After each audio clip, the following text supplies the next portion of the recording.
Bismillahirrahmanirrahim. Assalamualaikum warahmatullahi wabarakatuh. Alhamdulillahirabbil wa bihi nasta'in wassalatu wassalamu ala sayyidina wa habibina wa syafi'ina wa maulana Muhammadin al-amin wa ala alihi at-tayyibin wa ashabihi al-akramin wa azwajihi at-tahirati ummahatil mu'minin wa man tabi'ahum bi ihsanin ila yaumiddin.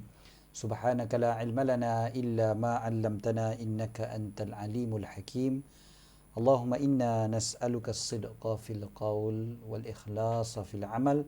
Allahumma amin. Amma ba'd. Alhamdulillah, syukur pada Allah Subhanahu wa taala. Allah Taala pilih kita pada pagi-pagi begini, pada waktu yang paling diberkati, waktu yang didoakan keberkatannya oleh Nabi sallallahu alaihi wa alihi wasallam. Alhamdulillah, syukur pada Allah Subhanahu wa taala. Waktu begini Allah Ta'ala pilih kita, dan mungkin ada yang akan menonton sekejap lagi, mungkin waktu tengah hari, mungkin petang, malam dan sebagainya. Tapi apa pun, yang pentingnya adalah Allah Ta'ala pilih kita semua. Alhamdulillah. Jadi macam biasa juga, mungkin kita boleh mulakan dengan sahabat-sahabat yang ada menonton sekarang ni untuk komen sama ada suara jelas, visual jelas, untuk kita teruskan kuliah kita. Dan kuliah kita pada pagi ni adalah bersama-sama dengan sahabat-sahabat Masjid Al-Iman, Kemensa Heights, yang bertungkus lumus mengadakan kuliah-kuliah subuh maya pada setiap pagi. Jadi pagi ni kita bersama-sama dengan sahabat-sahabat Masjid Al-Iman, dan kita live di Facebook page Masjid Al-Iman Kemensa Heights dan juga di Facebook page Ustaz Syed Abdul Qadir Al-Jufri. Jadi Alhamdulillah, clear audio dan video. Saudara Fidrus Jaafar, masya-Allah, telah bagi komen. Saudara Arihan juga telah bagi komen, semua audio dan visual jelas. Alhamdulillah. Okey, so kita straight to the point. Kita akan pergi kepada tajuk kita. Tajuk kita ni sebenarnya panas sikit, tapi sebenarnya sekarang-sekarang ni lah yang agak panas kan. Dulu-dulu tak ada bising pun isu ni. Tapi sekarang ni bila munculnya satu golongan yang mula mempersoalkan kan isu-isu sebegini, maka timbullah suara-suara yang tak berapa nak sedap, dan mungkin kita pun mula tak faham akan isu-isu begini. Maka perlukan penjelasan yang mudah-mudahan jelas secara ringkas. Pagi ni kita buat secara ringkas. Bukannya kita akan bincang secara mendalam macam kuliah usul fiqh. Ini sebenarnya perbahasan ni dalam perbahasan usul fiqh, perbahasan asas-asas fiqh, kaedah-kaedah fiqh dan sebagainya. Dia bukannya perbahasan fiqh yang detail terhadap setiap satu masalah. Dia adalah cara fikir, dan ini termasuk dalam perbincangan usul fiqh. Tapi perbincangan usul fiqh, kalau kita nak bincangkan secara mendalam, memang takkan sempat kan. Memang takkan sempat. So kita akan bincangkan secara ringkas apa kata para ulama tentang isu yang kita bincangkan pada hari ini. Ada yang kata suara pelan sangat. Minta maaf, siapa yang suara pelan boleh kuatkan speaker masing-masing, sebab sahabat-sahabat kita yang lain semua kata suara jelas, semua suara kuat. Kalau saya kuatkan lagi, nanti sahabat-sahabat yang kata suara kuat tu pula sakit telinga. Okey. Jadi kita terus pergi kepada tajuk kita, mengapa bermazhab. Sebab kalau sahabat-sahabat semua perasan, memang soalan ini mula menjadi tanda tanya di kalangan banyak orang, dan hatta kita sendiri pun mungkin sebahagian kita ada rasa macam, yalah, kenapa nak pakai mazhab Syafi'i? Kenapa orang di Afrika ikut mazhab Maliki contohnya? Kenapa orang di China ikut mazhab Hanafi? Kenapa orang di Timur Tengah tu sebahagiannya mengikut mazhab Hambali? Jadi, adakah kita mesti pakai mazhab? Kenapa kita tak boleh rujuk terus pada Al-Quran, kepada sunnah Nabi sallallahu alaihi wasallam?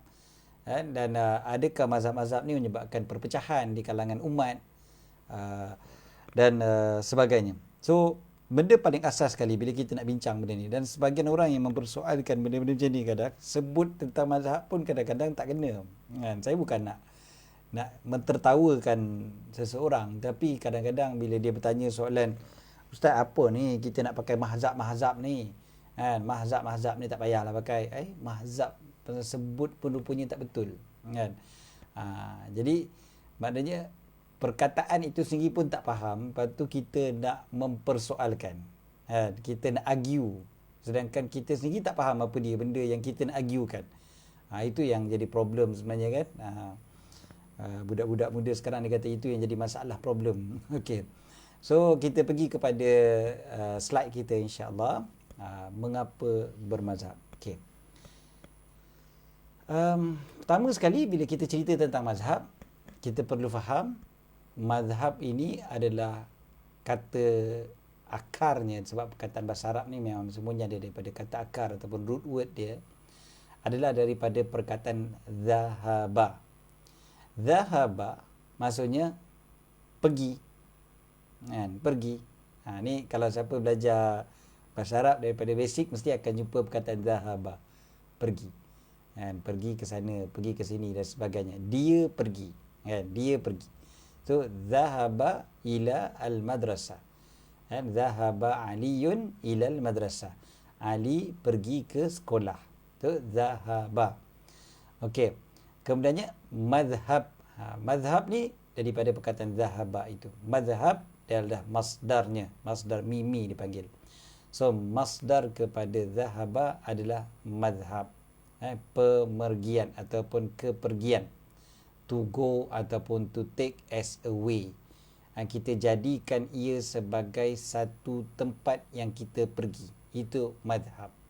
Kita jadikan dia tempat kita pergi, itu dipanggil mazhab. Itu asal dari segi literally, dari segi bahasanya memang macam tu. Kita pergi terus kepada apa yang kita maksudkan dengan satu-satu mazhab. Okey. Satu-satu mazhab, yang dimaksudkan dengan satu-satu mazhab adalah pilihan daripada seorang mujtahid berkenaan dengan kemungkinan yang mungkin diambil daripada peraturan Allah dan juga daripada teks-teks primer, kan, ataupun kita panggil hadis-hadis Nabi SAW, ijma' para ulama dan sebagainya, kan, daripada Al-Quran, daripada hadis Nabi SAW berkaitan dengan satu-satu persoalan. Itu asalnya.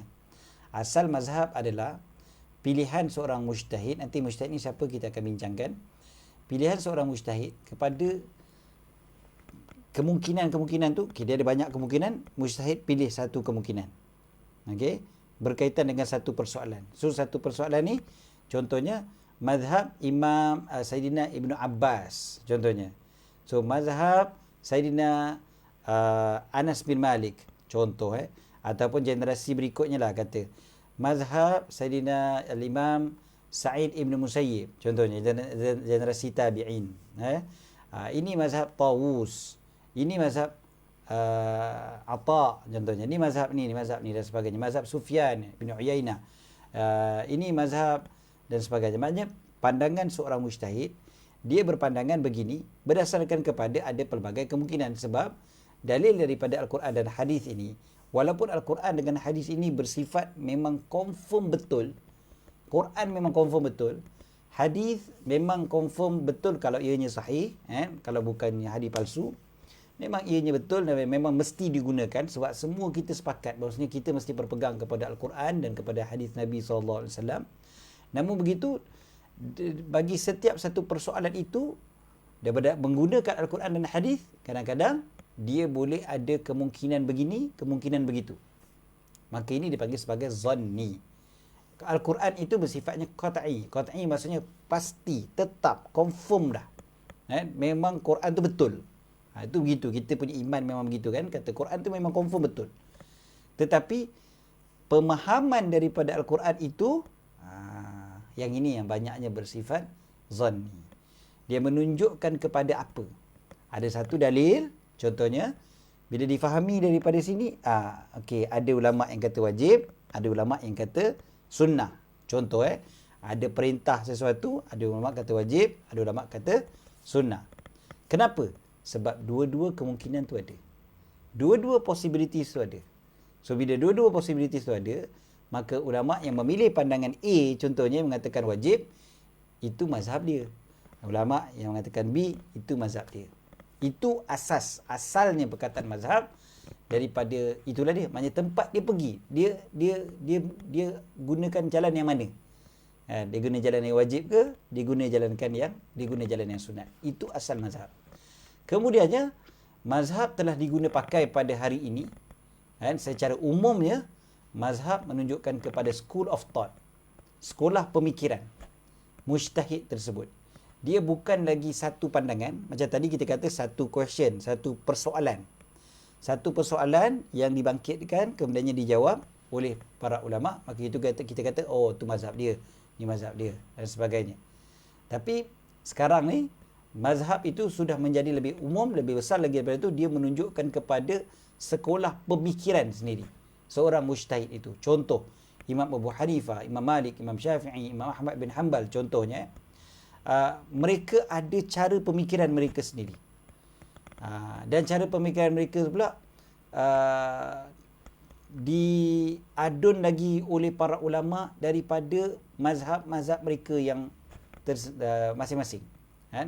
Contohnya mazhab Imam Abu Hanifah, di sana adanya Imam Hasan contohnya Asy-Syaibani, yang merupakan seorang ulama besar, yang merupakan sahabat kepada Imam Abu Hanifah, anak murid kanan Imam Abu Hanifah contohnya.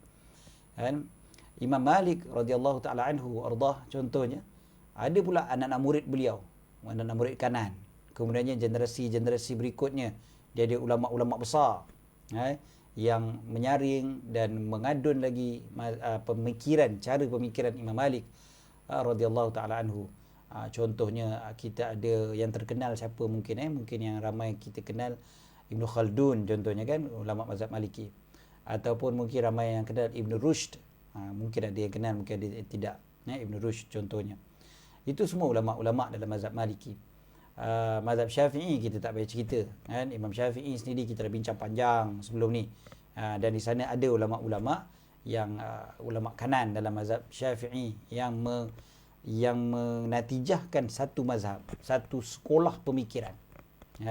Dalam mazhab Syafi'i contohnya kita ada Imam Al-Haramain Al-Juwaini contohnya.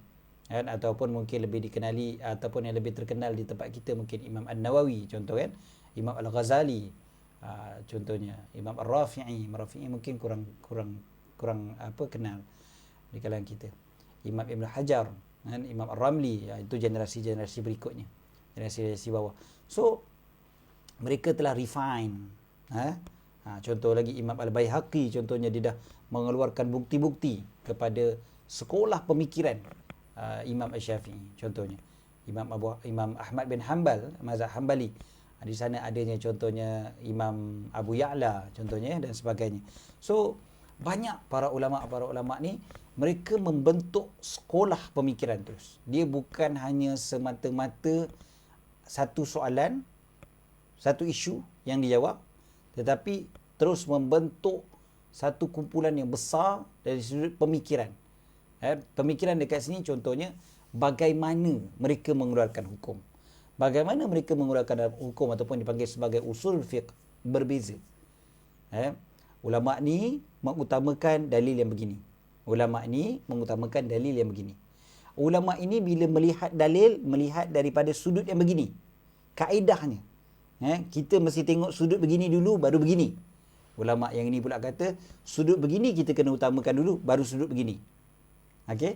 Jadi, walaupun dalil yang sama, tapi bila tengok daripada sudut yang berbeza, maka jadilah hukumnya berbeza. Dalil juga. Semua ulama-ulama tu berpegang kepada dalil. Mereka bukannya ikut kepala otak hawa nafsu mereka semata-mata, na'udzubillah. Para ulama besar ni, mereka semuanya menggunakan dalil. Tetapi bagaimana mereka melihat dalil itu berbeza. Maka cara pemikiran mereka ini membentuk sekolah. Dia panggil sekolah pemikiran, bukan sekolah rendah kebangsaan. Dia panggil school of thought. Institusi pemikiran. So, institusi mereka inilah yang dipanggil sebagai mazhab. Cara fikir imam-imam tu. Jadi bila kita kata aku bermazhab Syafi'i, maksudnya aku mengikut cara fikir Imam Syafi'i. Bukan mesti setiap satu detail itu Imam Syafi'i yang sebut. Mungkin imam-imam yang terkemudian yang bagi tahu.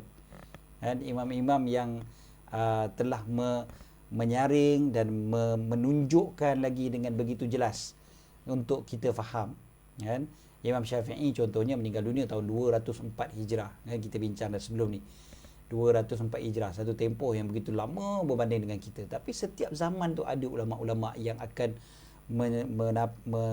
menerangkan lagi kepada kita, menyusun lagi kepada kita apa yang telah ditunjukkan oleh Imam Syafi'i dari sudut usul fiqhnya. Maka menatijahkanlah hukum fiqh berdasarkan kepada pandangan Imam Asy-Syafi'i. Okey. Sebelum kita pergi jauh, mazhab ni sebenar-benarnya kalau dari segi asasnya, asas kalau kita kata pemikiran, mazhab ni dalam lipatan sejarah Islam dia ada 3 jenis. Yang kita sebut mengapa aku berbazhab ni, kita ambil yang nombor 3 tu, mazhab fiqh. Dia ada mazhab politik. Mazhab yang berpunca daripada politik, berpunca daripada perbezaan politik. Berpunca. Kemudiannya mazhab politik ni kadang-kadang dia boleh menjadi mazhab akidah dan dia menjadi mazhab fiqh juga. Kan? Tapi punca dia asalnya adalah mazhab politik. Kemudiannya di sana ada mazhab akidah. Puncanya adalah kerana perbezaan pandangan dari sudut akidah dan fiqh lah. Kan? Yang terkenal pada kita adalah mazhab fiqh. Contoh mazhab politik yang puncanya adalah politik adalah mazhab Syiah. Contoh Syiah itu punca asasnya adalah mazhabnya berpunca daripada politik. Kan? Politik kat sini maksudnya apa? Kepimpinan. Pentadbiran. Kan? Pentadbiran apa? Pentadbiran negara. Siapa yang patut mentadbir negara? So asalnya perpecahan itu berpunca daripada situ. Siapa yang patut mentadbir negara? Siapa yang patut menjadi khalifah? Kan? Adakah khalifah itu mesti seseorang yang telah ditunjukkan oleh Nabi SAW secara spesifik? Mesti daripada keluarga Nabi ke? Mesti daripada Quraisy? Mesti maksum? Kalau ikut mereka macam tu kan, mereka kata khalifah tu mesti maksum dan sebagainya. Jadi perbezaan dekat situ tu akhirnya menatijahkan pula perbezaan dari sudut akidah dan juga perbezaan dari sudut fiqh. Dan sangat banyak perbezaan kita dengan Syiah dari sudut fiqh. Asalnya kenapa?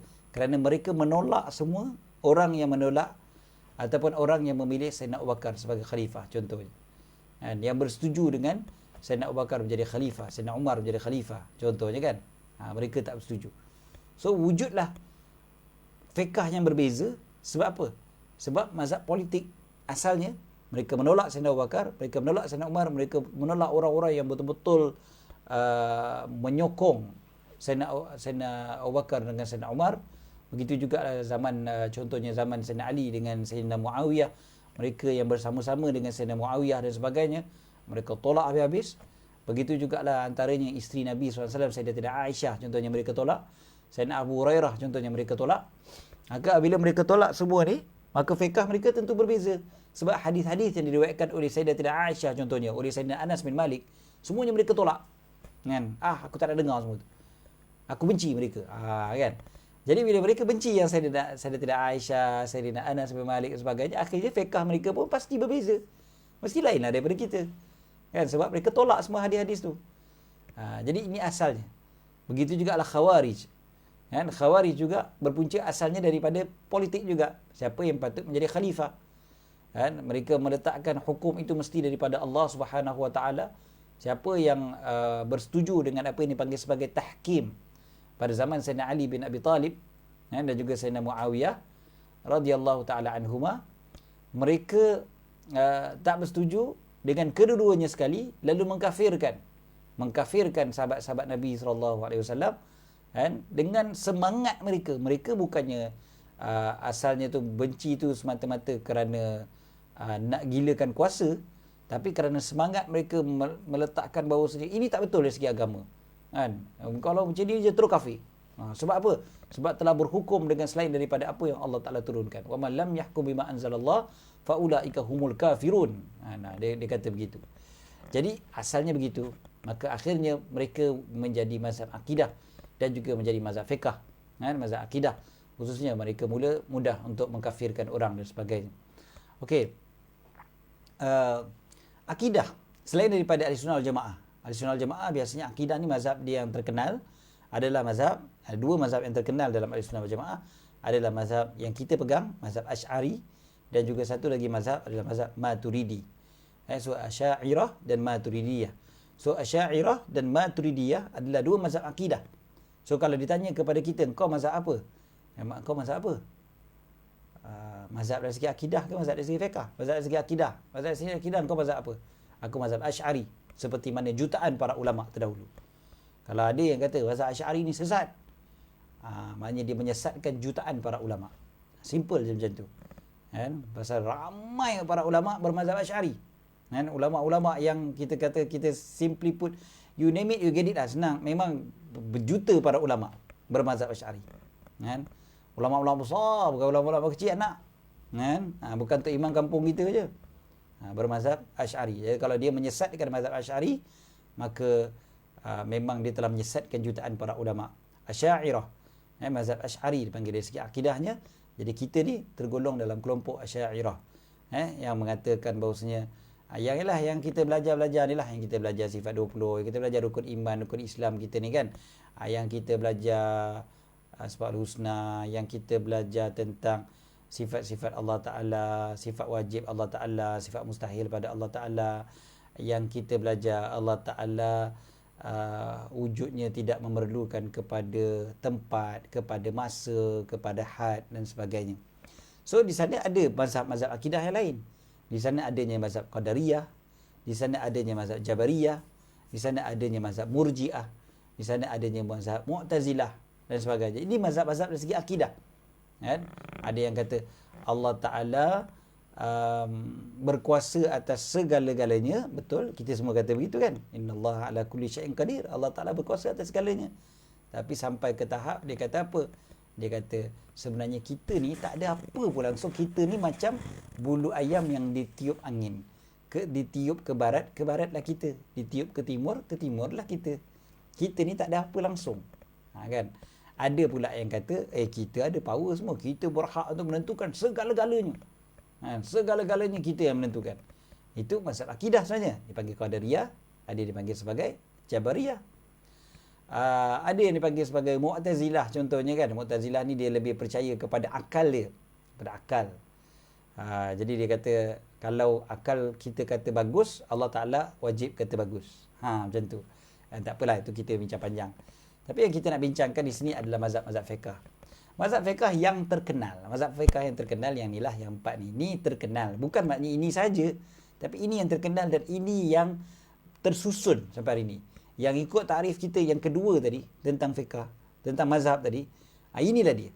Kan? Yang telah terbentuk dengan seorang mujtahid, lalu disusun, dikemas lagi, diatur rapi lagi oleh para ulama-ulama kanan dalam mazhab tersebut. Okey.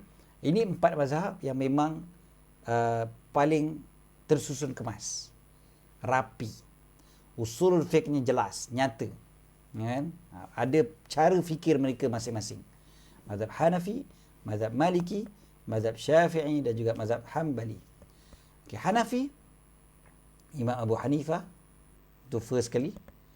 Kemudian datang Imam Malik, kita panggil mazhabnya mazhab Maliki. Okay. Hanafi bukan Imam Hanafi namanya Imam Abu Hanifah. Yang Abu Hanifah disandarkan kepada beliau mazhab Hanafi. Imam Malik bin Anas disandarkan kepadanya mazhab Maliki. Imam Muhammad bin Idris Asy-Syafi'i disandarkan kepadanya mazhab Syafi'i, dan Imam Ahmad bin Hanbal yang keempat disandarkan kepadanya mazhab Hanbali. Yang saya sebutkan empat ni memang ikut susunannya. Ikut susunan masa. Ikut susunan masanya.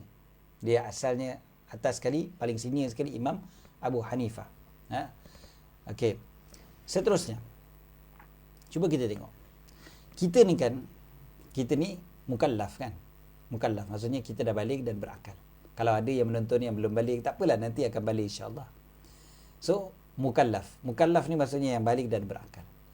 Dan kerja kita Kerja kita semua, sama ada kita ni mujtahid ataupun mukallid. Yang penting namanya kita ni mukallaf. Mukallaf ni apa maksudnya? Mukallaf ni maksudnya yang dipertanggungjawabkan. Dia ada tanggungjawab. Dia bukannya suka-suka je hidup atas muka bumi ni. Kita ni duduk atas muka bumi ni, kita ada tanggungjawab. Kan? Wa ma khalaqtul jinna wal insa illa liya'budun. So memang kita kena beribadat, memang kita kena kenal Allah, memang kita kena buat apa yang Allah suruh. Itu sebab kita panggil kita ni mukallaf, dipertanggungjawabkan. Ada taklif ke atas kita.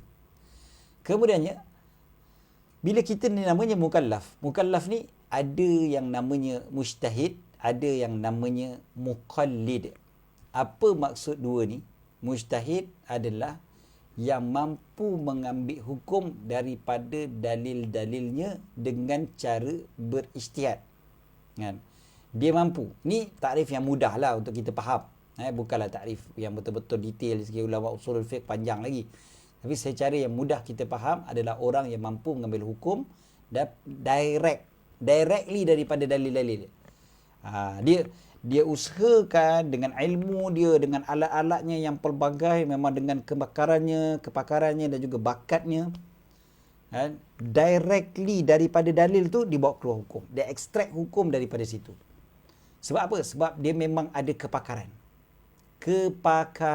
Yang ini yang tak ada pada ramai orang.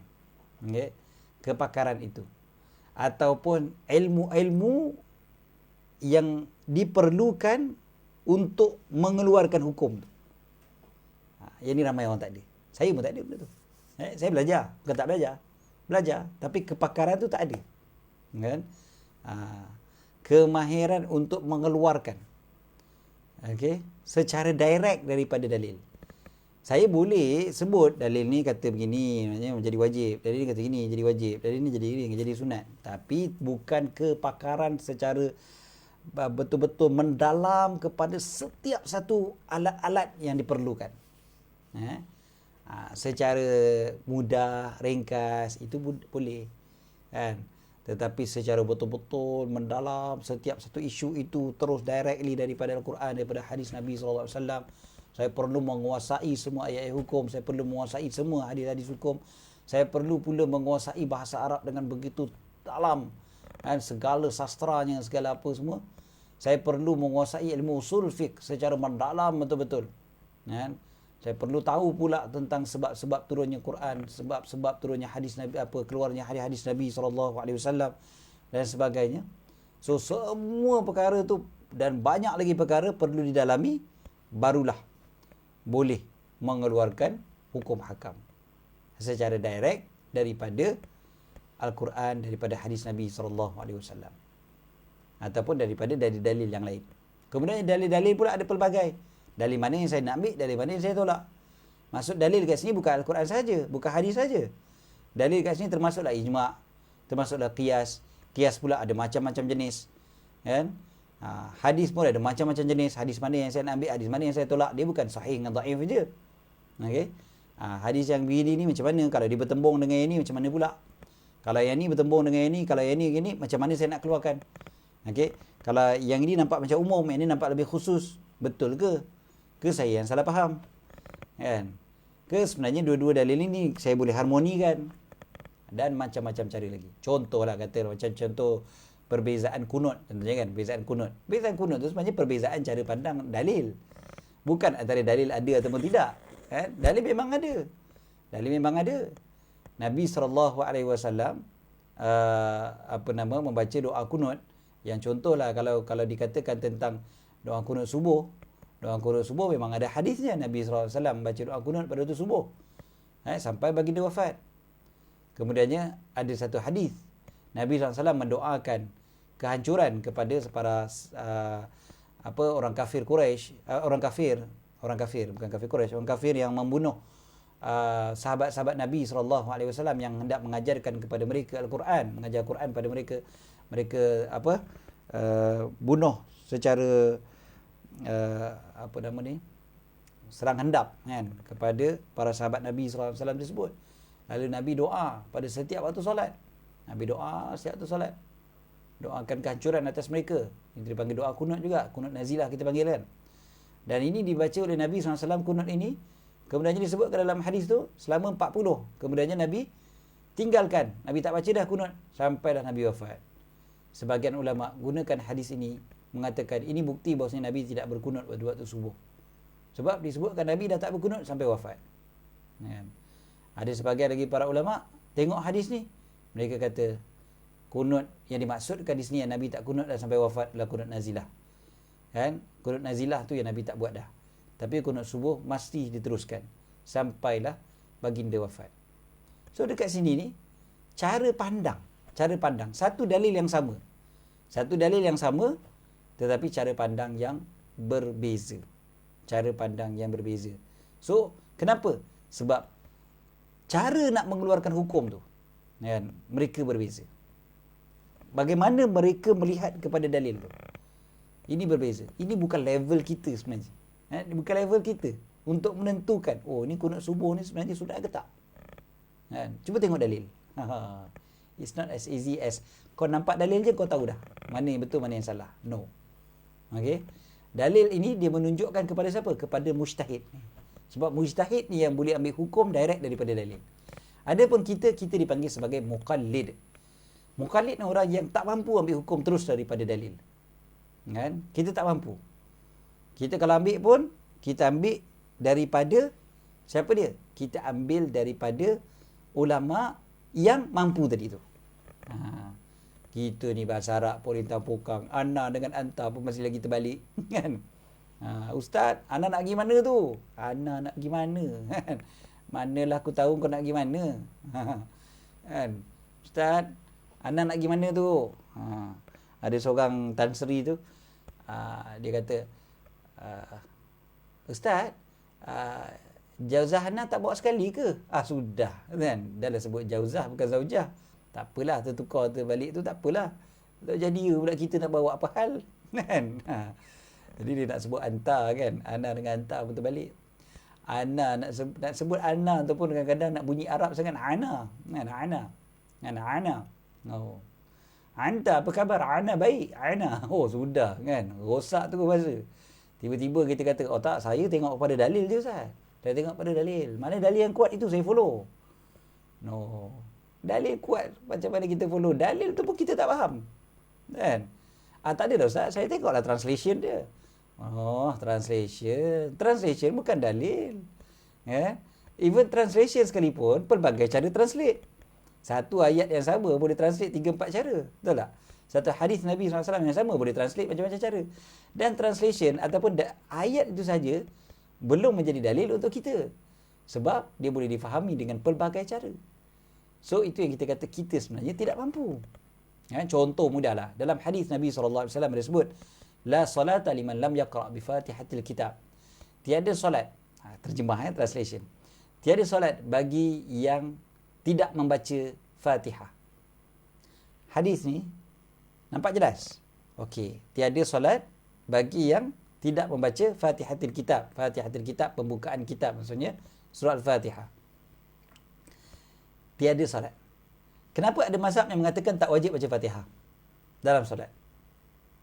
Okey, kenapa pula? Tadi hadis ni jelas, hadis sahih. Tiada solat bagi siapa yang tidak membaca Fatihah. Bagi kita ambil pandangan ulama mazhab kita, mazhab Syafi'i mengatakan tak sah solat kalau tak baca Fatihah. Sebab apa? Sebab maksud la solata itu maksudnya tidak sah solat. Tak sah solat kalau tak baca Fatihah. Tapi bagi mereka yang mengatakan masih lagi sah solat kalau tak baca Fatihah pun. Sebab apa? La solata, tidak ada solat itu maksudnya tidak sempurna solat seseorang yang tidak membaca Fatihah. Kerana di sana ada pula hadis yang lain. La salata li jaril masjid illa fil masjid. Tiada solat bagi jiran masjid melainkan di masjid. Dalam mazhab kita, kalau tak solat kat masjid, sah tak solat kita? Sah. Kan? Tapi kat sini tak ada solat bagi mereka yang menjadi jiran masjid melainkan di masjid. Kan? Jadi macam mana pula? Tak sah ke solat? Sah. Habis hadis tadi tu maksudnya tidak sempurna solat. tak sempurna solat bagi mereka yang menjadi jiran masjid, melainkan di masjid. Maknanya pahalanya tak cukup lah. Pahalanya tak komplit lah. Saja-saja tak pergi masjid bagi orang lelaki. Kan? Tapi ada sebahagian pula mengatakan hadis ini menunjukkan kepada wajibnya pergi masjid. Kan terbalik pula. Kan perkataannya sama je. Okay? Perkataan dia sama. Tapi cara faham dia lain. Kenapa cara faham dia lain? Sebab mereka mengadun jalin pula dengan dalil-dalil yang lain. Ada dalil-dalil yang banyak lagi. Dia bukan satu dalil saja terus buat keluar hukum. Satu dalil terus buat keluar hukum, sesat kita. Kemudiannya cara mereka melihat kepada dalil tu, mereka berbeza. So kita tak mampu. So kita tengok dalil ke tak tengok dalil ke, sebenarnya sama je bagi kita. Cumanya kita dapat barakah membaca hadis Nabi SAW. Kita mendapat lebih tahu macam mana para ulama mengeluarkan hukum. Kan? Okey, bila kita sebut muqallid ini daripada perkataan ataupun kita panggil taklid. Taklid ni bahasa yang biasa kita kata. Kau taklid pada mazhab mana? Kau ikut mazhab mana maksudnya? Taklid ini asalnya daripada perkataan qiladah ataupun rantai. Asalnya rantai. Okey, itu bahasa dari segi bahasa lah. Tapi taklid ni boleh dibawa makna dengan dua makna. Satu, taklid adalah beramal dengan kata-kata orang lain tanpa mempunyai hujah syar'iyah yang memestikannya, tanpa dalil yang menunjukkan hukumnya atau bolehnya berhujah dengannya. Maksudnya kita main follow je siapa-siapa yang kita nak. Kan? Kita rasa macam nak ikut orang tu, kita ikut. Sedangkan tak ada hujah yang mengatakan kita boleh ikut orang tu. Ataupun orang tu sendiri pun tak ada hujah apa, berdasarkan kepada sembang kosong aja. Kan? Dia memang orang yang tak layak untuk mengeluarkan hukum lah kalau macam ni. Okey, dia rasa macam I think hukum ni boleh kot. Okey. Jenis orang yang kata I think ni, yang ini ni memang tak payahlah, buang je lah jauh-jauh. Maksudnya ini taklid dengan orang yang begini memang tak boleh. Okey. Dan seterusnya adalah taklid yang beramal dengan kata-kata mujtahid tanpa mengetahui dalil dengan pengetahuan yang sempurna. Mungkin tahu sikit, kita solat ini kena baca Fatihah sebab hadis tadi tu, kan, tak sah solat kecuali bagi orang yang membaca Fatihah. Tahulah dalil, tapi tahu tu bukan dengan pengetahuan yang sempurna. Kan? Kita sekadar tahu macam tu je. So kita masih lagi dipanggil sebagai taklid. Ataupun tak tahu langsung. Kan? Macam kita lah daripada kecil kita semayang. Kita semayang daripada kecil tu, semayang kita sah ke tidak kalau kita cukup rukun, cukup syarat. Kita tak tahu pun dalil apa rukuk. Kita tak tahu pun dalil apa kena i'tidal. Kita tak tahu pun kenapa kena sujud. Kan? Apa dalil dia mengatakan wajib sujud? Apa dalil yang mewajibkan baca tahiyat contohnya? Kita tak tahu pun daripada kecil. Tapi ada tak orang kata solat kau tak sah? Kenapa? Kau tak tahu dalil. Kau nak ibadat kena ikut dalil, kau tahu tak? Hari ni dekat internet, dekat Instagram, dekat Facebook, Twitter, ada dah golongan-golongan macam ni. Kau tahu tak? Kau nak beramal dengan sesuatu benda tu, kau kena tahu dalil tau. Habis yang kau semayang daripada kecil tu, tak sah lah semayang kau kalau kau tak tahu dalil. Dia sebenarnya bukan tahu dalil menjadikan sesuatu sah. Tapi taklid yang boleh ni adalah beramal dengan kata-kata mujtahid. Maksudnya, kau buat ni, betul ke ikut mazhab mana? Tak, aku ikut mazhab Syafi'i. Mazhab Syafi'i kata boleh. Okeylah, selesailah. Itu kita. Sebenarnya, itu dipanggil sebagai taklid. Okey. Kau ikut mazhab mana ni? Aku ikut mazhab Maliki. Mazhab Maliki kata boleh. Kan? Bukan semata-mata. Aku tak, sebab aku jumpa hadis Nabi ada cium isteri dia sebelum pergi semayang. Maknanya tak batal semayang. No. Sebab kita pun tak tahu hadis tu macam mana nak dibawa keluar hukum tu. Okey? Betul ke kalau macam tu maknanya tak batal semayang? Tak batal semayang. Kan? Jadi kita perlu beramal dengan kata-kata mujtahid yang mengeluarkan hukum itu. Mungkin ada yang kata tak, maksud saya ikut mazhab Maliki lah. Mazhab Maliki kata tak batal. Itu betul. Silakan. Nak ikut mazhab Maliki kata tak batal, silakan. Itu dipanggil sebagai taklid. Maknanya kau taklid jugalah. Kalau dia kata, tak ada ustaz, saya direct je daripada hadis tu. Kau faham ke hadis tu dalam masyarakat dia apa dia? Siapa yang bawa keluar hadis tu? Oh, saya tahu ustaz, hadis ni diriwayatkan oleh imam sekian. Saya tahu bahasa Arab dia ustaz, begini. Oh, gitu. So sekarang ni saya nak tanyalah, yang sebenarnya bukan ke dalam bahasa Arab ni ada apa yang dipanggil sebagai isti'arah. Isti'arah tu datang apa pula Ustaz? Oh, tak tahu. Tak tahu macam mana kau boleh bawa keluar dalil macam tu? Kan? Macam mana kau boleh bawa keluar hukum direct daripada hadis macam tu? Kan? Sebab hadis ada macam-macam cara faham. Ada macam-macam cara keluarkan. Bukan direct dia tengok ayat terus keluar. Tengok hadis terus bawa keluar hukum. No. Okey. Imam Syafi'i pernah sebut pada ulama-ulama hadis, kalian adalah farmasis sedangkan kami adalah para doktor. Kan? Maksudnya kalian tahu, memang kalian tahu ni jenis ni, hadis ni kuat, hadis ni lemah. Kalian tahu obat ni kuat ataupun obat ni lemah. Tetapi kami adalah para doktornya. Kami yang prescribekan ubat tu kepada orang. Kami yang mengeluarkan hukum-hukum itu untuk orang. Ini ulama fiqh. Sebab kalau nak rujuk hukum hakam, kena rujuk kepada fiqh, bukan rujuk pada hadis secara direct. Okey? Rujuk pada fiqhnya. Apa dalil dia? Dalil dia Allah SWT sendiri sebut, fas'alu ahla dzikri in kuntum la ta'lamun. Tanya kepada mereka yang tahu tu kalau kamu tak tahu. Bukan fabahathu fi Google in kuntum la ta'lamun. Memang confirm tak ada ayat tu. Kalau ada siapa cakap ada ayat dalam Quran, confirm penipu. Kan? Perkataan Google pula keluar. Kan? Carilah dalam Google kalau kamu tak tahu. Ataupun kau carilah dalil kalau kamu tak tahu. Tak. Tanya kalau tak tahu. Maksudnya kena ikut somebody. Ikut somebody. Kan? Bukannya directly daripada Quran dengan sunnah. Bukan bila kita kata ati Allah wa ati Rasul, terus kita tengok pada hadis.